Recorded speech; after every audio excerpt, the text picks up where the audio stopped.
बिस्मिल्लाहिर्रहमानिर्रहीम। World bank ने पाकिस्तान की इकानमी पे हाल ही में एक रिपोर्ट पब्लिश की है। इस रिपोर्ट का टाइटल है Pakistan federal public expenditures review 2023। World bank की वेबसाइट पे ये रिपोर्ट अवेलेबल है। अगर आप पाकिस्तान की इकोनॉमी को समझना चाहते हैं कि इसका स्ट्रक्चर क्या है, प्रॉब्लम्स क्या है, चैलेंजेस क्या है, प्रॉस्पेक्ट्स क्या है, तो इस रिपोर्ट का मुताला आपके लिए इंतहाई फ़ायदेमंद साबित होगा। CSS, PMS और दीगर मुकाबले के इम्तिहानात के उम्मीदवारान को मेरे ख्याल में इस रिपोर्ट का मुताला ज़रूर करना चाहिए, क्योंकि ये रिपोर्ट टेक्निकल लैंग्वेज में लिखी गई है और अगर आपका इकोनॉमी का बैकग्राउंड नहीं है तो शायद आपको इस रिपोर्ट को स्टडी करने में कुछ दुश्वारी पेश आए। इसलिए मैं आसान अल्फाज में इस रिपोर्ट्स की जो की फाइंडिंग्स हैं वो आपके सामने पेश करने की कोशिश करूंगा। बुनियादी तौर पे तो इस रिपोर्ट का जो ताल्लुक है वो पाकिस्तान की फिस्कल पॉलिसी से है। फिस्कल पॉलिसी का आम अल्फाज में मतलब ये है कि गवर्नमेंट के रेवेन्यूज और एक्सपेंडिचर्स क्या है, यानी कि हुकूमत जो है वो कहाँ से पैसे इकट्ठे करती है, रेवेन्यूज रेज करती है और कहाँ स्पेंड करती है, कहाँ खर्च करती है। लेकिन इसको आम अल्फाज में फिस्कल पॉलिसी कहते हैं। लेकिन हुकूमत की ये पॉलिसी यानी हुकूमत की आमदनी और अखराजात, इसका इकोनॉमी पे गहरा असर होता है। इसलिए आप फिस्कल पॉलिसी को समझ के ओवरऑल इकोनॉमी की जो शेप है उसको एप्रीहेंड कर सकते हैं। इस रिपोर्ट के आगाज में यह बताया गया है कि पाकिस्तान में जो फिस्कल डेफिसिट है वो पाकिस्तान के जीडीपी का 7.9% हो चुका है। अब फिस्कल डेफिसिट क्या है? फिस्कल डेफिसिट का मतलब यह है कि गवर्नमेंट की आमदनी कम है और अखराजात ज्यादा है। यानी अगर गवर्नमेंट स्पेंड ज्यादा करे, गवर्नमेंट का फाइनेंशियल आउटले ज्यादा है, अखराजात ज्यादा है लेकिन आमदनी कम है, तो इसको फिस्कल डेफिसिट कहा जाता है।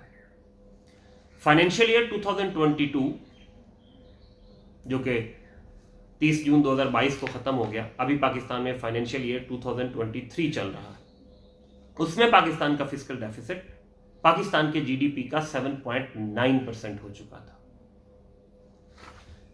अब यह फिस्कल डेफिसिट पूरा कहां से किया जाता है? आमदनी कम है, अखराजात ज्यादा है, तो वो जो आमदनी से ऊपर के अखराजात होंगे वो कहां से मैनेज किए जाते हैं? उसके लिए हुकूमत कर्जा लेती है, लोन लेती है, डेट इनकर करती है। तो फिस्कल डेफिसिट का पहला नुकसान आपके सामने आ गया होगा कि फिस्कल डेफिसिट जब होगा तो हुकूमत को कर्जा लेना पड़ेगा और हर साल पाकिस्तान में फिस्कल डेफिसिट बढ़ता जा रहा है। तो उस वजह से पाकिस्तान का जो कर्जा है वो इस वक्त हमारे जो जीडीपी था फाइनेंशियल ईयर 2022 का, 2022 के आखिर में पाकिस्तान का जो पब्लिक डेट है वो पाकिस्तान के जीडीपी का 78% हो चुका है। इस रिपोर्ट में शुरू में ये बताया गया है कि बजट डेफिसिट 7.9% और पाकिस्तान का जो कर्जा है, हुकूमती कर्जा, वो 78% है जीडीपी का। पाकिस्तान ने 2005 में कानून बनाया था जिसका नाम था fiscal responsibility and debt limitation act 2005। यह लॉ पाकिस्तान में फिस्कल डिसिप्लिन को प्रमोट करने के लिए बनाया गया था। तो जब हुकूमत आमदनी से ज्यादा अखराजात कर रही होती है तो हम इसे फाइनेंशियल या फिस्कल इनडिसिप्लिन कहते हैं, माली बेज़ब्ती।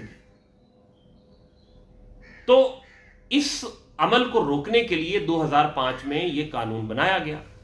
इस कानून के मुताबिक इस वक्त पाकिस्तान का जो फिस्कल डेफिसिट है वो 3.5 से ज्यादा नहीं होना चाहिए। इस लॉ में यह सीलिंग रख दी गई थी, यह लिमिट रख दी गई थी कि फिस्कल डेफिसिट को 3.5% से नहीं बढ़ने दिया जाएगा और पब्लिक डेट को 60% ऑफ जीडीपी से नहीं बढ़ने दिया जाएगा। तो अभी जो करंट पाकिस्तान का फिस्कल डेफिसिट है और जो पाकिस्तान का पब्लिक डेट है, ये दोनों उस कानून को वायलेट करते हैं। तो पाकिस्तान की fiscal policy is being run in violation of the law. इस लॉ का मैंने अभी आपको जिक्र किया, जिसका नाम है fiscal responsibility and debt limitation act 2005।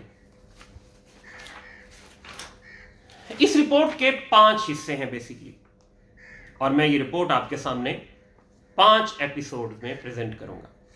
Report का पहला हिस्सा डील करता है कि पाकिस्तान में फिस्कल डेफिसिट बार बार क्यों होता है,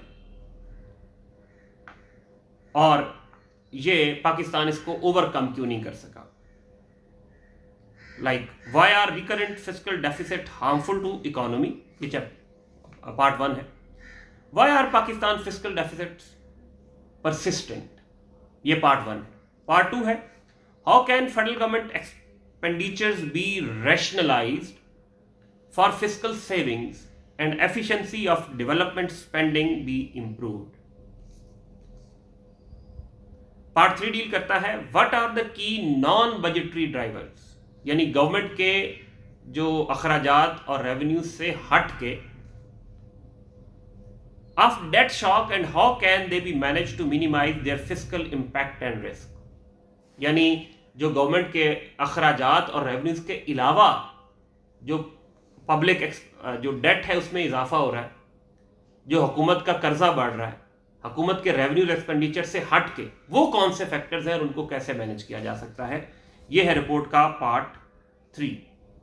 रिपोर्ट का पार्ट 4 डील करता है पाकिस्तान की जो पब्लिक सेक्टर एंटरप्राइजेज हैं, जिनको हम स्टेट ओन्ड एंटिटीज कहते हैं, जो सरकारी इदारे हैं, जो गवर्नमेंट ओन्ड कमर्शियल एंटिटीज हैं, जैसे स्टील मिल है, जैसे PIA है, जैसे इलेक्ट्रिसिटी डिस्ट्रीब्यूशन कंपनीज है, इनका क्या इंपैक्ट है। What is the impact of federal SOEs यानी state owned enterprises on the finances of federal government and how can they B minimised, उसके इंपैक्ट को कैसे हम मैनेज कर सकते हैं। और लास्ट जो है वो रेमिडियल मेजर्स है। What are the avenues through which fiscal revenue collection can be enhanced in an inclusive manner. ये 5 हिस्से हैं रिपोर्ट के, और आज हम जो पहला हिस्सा है कि ये फिस्कल डेफिसिट का नुकसान क्या हो रहा है पाकिस्तान को, why are the recurrent fiscal deficits harmful for the economy, आज हम इसका जिक्र करेंगे। अच्छा, मैं इन वीडियोस में जो है वो वही आपके सामने बयान करूंगा जो इस रिपोर्ट में दिया गया है, लेकिन आखिर में आखिरी वीडियो के बाद मैं इस पे कुछ अपना भी एनालिसिस पेश करने की कोशिश करूंगा। तो इंपैक्ट जो है, आप अगर लिखना चाहें तो लिख लें। पहला इंपैक्ट है Pakistan large and persistent fiscal deficits have contributed to macro economic volatility. इसका मतलब क्या है? इसका मतलब यह है, वोलेटिलिटी का मतलब है कि मार्केट्स में जो बहुत तेजी से अप्स एंड डाउन्स आते हैं, अनसर्टेनिटी बढ़ती है। इसकी वजह क्या? फिस्कल डेफिसिट इसको कैसे जो है वो ट्रिगर करता है। फिस्कल डेफिसिट की वजह से वॉलेटिलिटी में कैसे इजाफा हो सकता है। यहां 2-3 पाकिस्तान की इकोनॉमी के बारे में जो मेजर इश्यूज हैं पाकिस्तान के, वो इस जो इशू है उससे रिलेटेड है। इस रिपोर्ट में बताया गया है कि जो पाकिस्तान की इकोनॉमिक ग्रोथ हो रही है वो कंजम्पशन ड्रिवन है, कंजम्पशन ड्रिवन जीडीपी ग्रोथ। अब जीडीपी क्या होता है? जीडीपी है आपकी इकोनॉमिक प्रोडक्टिविटी। आपके मुल्क में साल में जितनी गुड्स एंड सर्विसेज प्रोड्यूस हुई हैं within the bounds of economy, उसे हम जीडीपी कहते हैं। It is monetary value of goods and services produce within an economy over the period of an year. अब जो आपका जीडीपी बढ़ रहा है, इसका मतलब इकोनॉमिक प्रोडक्टिविटी बढ़ रही है, इकोनॉमिक वैल्यू बढ़ रही है। वो 2 तरह से होती है, एक कंजम्पशन लेड ग्रोथ होती है, एक प्रोडक्टिविटी लेड ग्रोथ होती है। और यही पाकिस्तान का मेजर इशू है। पाकिस्तान की जो इकोनॉमिक ग्रोथ होती है, जब हमारा जीडीपी बढ़ता है, हमारी हुकूमतें इसका क्रेडिट लेती हैं, वो जीडीपी का जो ग्रोथ है वो पाकिस्तान के लिए उस तरह से बेनिफिशियल नहीं होती। क्यों नहीं होती? क्योंकि हमारी जीडीपी ग्रोथ कंजम्पशन लेड है, ना कि प्रोडक्टिविटी लेड। मतलब क्या है? मतलब यह है कि लोगों के पास पैसा आ गया, किसी भी एवेन्यू से, रियल स्टेट से, ऐसे नॉन प्रोडक्टिव सेक्टर से लोगों के पास पैसा आ गया, इनकम लेवल रेज हो गया। अब जब इनकम लेवल रेज हुआ तो आप कुछ खरीदना चाहेंगे, एग्रीगेट डिमांड बढ़ेगी, खरीदारी की ख्वाहिश बढ़ेगी। अब आप जो खरीदना चाहते हैं, अगर तो आप अब आपकी अपनी इकोनॉमी में, आपके अपने मुल्क में वो चीजें अवेलेबल हैं, तो आपकी जब खरीदारी बढ़ेगी तो प्रोडक्टिविटी भी बढ़ेगी, तो फिर आपकी जो जीडीपी ग्रोथ है वो प्रोडक्टिविटी लेड होगी। लेकिन अगर जो चीज आप लोग, मुल्क के बाशिंदे खरीदना चाह रहे हैं, वो आपकी इकोनॉमी में अवेलेबल नहीं है, आपके मुल्क में अवेलेबल नहीं, तो आपको इंपोर्ट करना पड़ेगा। जब आप इंपोर्ट करेंगे, लाइक आपके पास पैसा आ गया, आपको गाड़ी चाहिए, आपको मोबाइल फोन चाहिए, आपको दूसरी लग्जरीज चाहिए जो कि आपके मुल्क में प्रोड्यूस नहीं होती, तो आपको क्या करना पड़ेगा? इंपोर्ट करनी पड़ेगी। आपकी इकोनॉमी का पहिया चलेगा, आपकी ऑयल कंजम्पशन बढ़ जाएगी, आपको इंपोर्ट बढ़ जाएगी। जब इंपोर्ट बढ़ेगी तो आपका जो करंट अकाउंट है वो प्रेशर में आ जाए, यानी आपकी डॉलर की डिमांड बढ़ जाएगी, आपको डॉलर पे करने पड़ेंगे, आपको फॉरेन एक्सचेंज अर्निंग आपकी कम है, आपकी डिमांड बढ़ जाएगी। उससे क्या होगा? उससे यह होगा कि आपके मुल्क में इन्फ्लेशन बढ़ेगा, आपकी रुपये की वैल्यू कम होती जाएगी।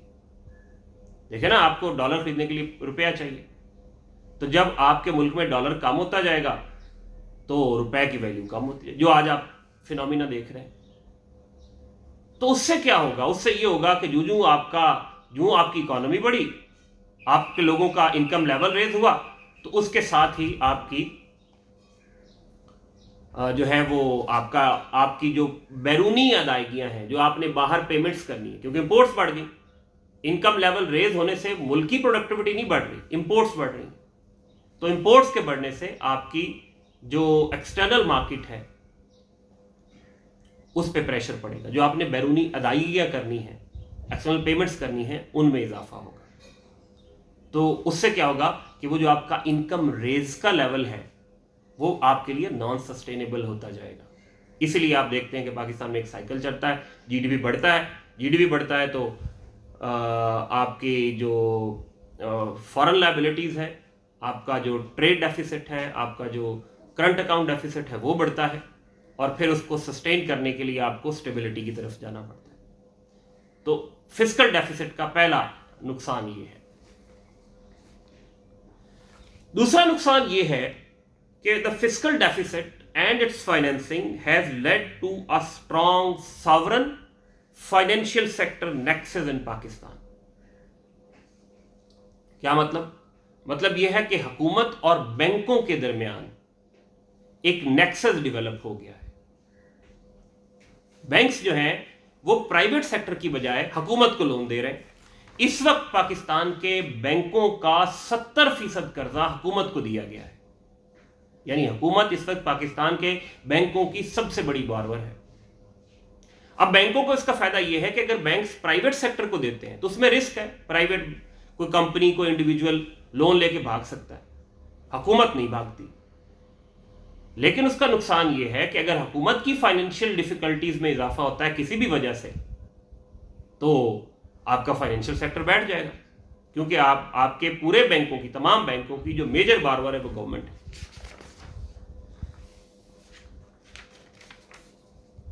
The extensive government borrowing from the financial sector has crowded out private investment. जो अगला इंपैक्ट है, मैं रिपीट करता हूं, the extensive government borrowing from the financial sector has crowded out the private investment.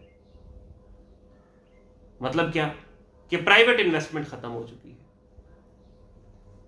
जब हुकूमत जो है वो बैंकों से कर्जा ले लेती है तो बैंक भी सेटिस्फाई हो जाते हैं कि उस गवर्नमेंट को जो एक्सटेंड किया गया लोन, उसमें रिस्क उस तरह से इन्वॉल्व नहीं होता, कम रिस्क होता है, तो they are reluctant to lend to private sector. फिर जब गवर्नमेंट की तरफ से डिमांड बढ़ती है कर्जे की, तो उससे इंटरेस्ट रेट ऊपर जाता है। तो जो प्राइवेट सेक्टर, देखें, मुल्क की इकोनॉमी को बैंकिंग सेक्टर का फायदा तब होगा जब प्राइवेट सेक्टर लोन इनकर करेगा, कर्जे लेगा। प्राइवेट सेक्टर क्यों कर्जे लेता है? प्राइवेट सेक्टर कर्जे लेता है इकोनॉमिक प्रोडक्टिविटी को बढ़ाने के लिए।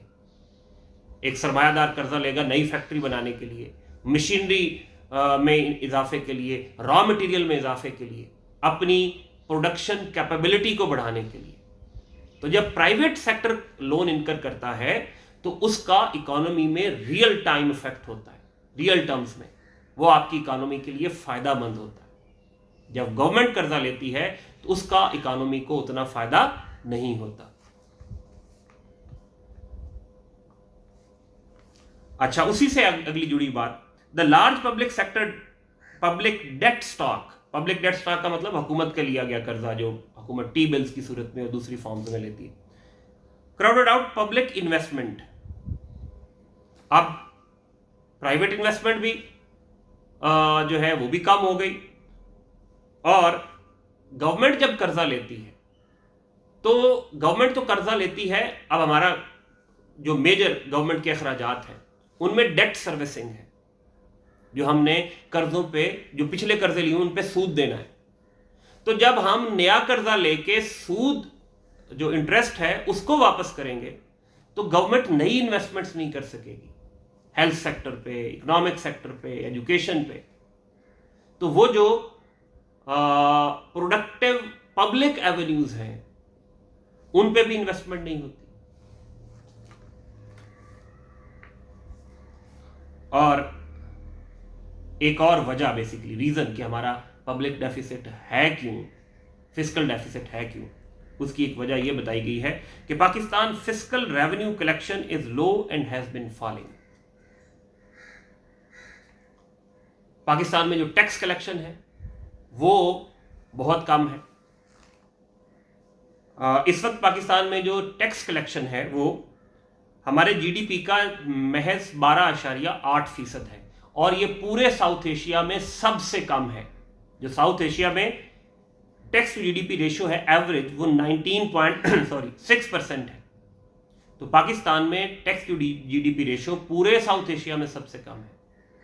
तो जब आमदनी कम होगी, अखराजात ज्यादा होंगे, तो उससे अल्टीमेटली डेफिसिट में, खसारे में इजाफा होगा। फिस्कल डेफिसिट बढ़ने की अगली वजह, federal spending is also elevated by incomplete financial decentralisation and continued delay in provincial areas of responsibility. 18वीं तरमीम के नतीजे में पाकिस्तान में बहुत सारे सब्जेक्ट जो पहले फेडरल लेवल पे डील हो रहे थे वो प्रोविंसेस को चले गए, लेकिन वफाकी हुकूमत अभी भी उन सब्जेक्ट्स पे जो प्रोविंसेस को डिवॉल्व हो चुके थे उन पे एक्सपेंडिचर इनकर कर रही है। इस रिपोर्ट के मुताबिक 17 एरियाज ऐसे हैं जिन पे फेडरल गवर्नमेंट अभी भी एक्सपेंडिचर इनकर कर रही है, अखराजात कर रही है, हालांकि वो सब्जेक्ट प्रोविंसेस को डिवॉल्व हो चुके हैं। तो इस वजह से भी गवर्नमेंट के एक्सपेंडिचर्स बढ़ते हैं और डेफिसिट में इजाफा होता है। अगली वजह, the 18th Amendment and 7th NFC Award together have resulted in significant vertical fiscal asymmetry।